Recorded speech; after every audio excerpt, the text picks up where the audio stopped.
من هنا تبدأ أحلامنا.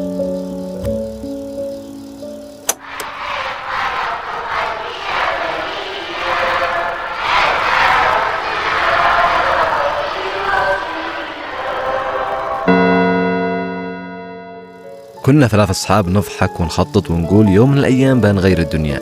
كل واحد فينا كان شايف نفسه بطل في فيلمها الخاص، بس ما كناش نعرف إن الفيلم الحقيقي بيبدأ بعد ما نفترق.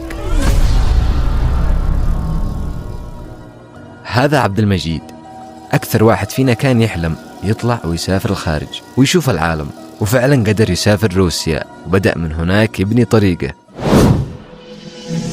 أما هيثم سار الهند.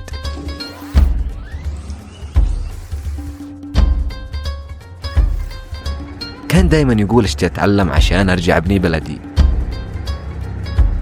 وأنا بقيت هنا في نفس المكان اللي بدأنا منه، أحاول أفهم ليش بعض الأحلام تطير وبعضها تتعفن في مكانها. فقلت خليني أتصل فيهم، يمكن أفهم الفرق بين اللي يحلم من هنا واللي يحلم من الخارج.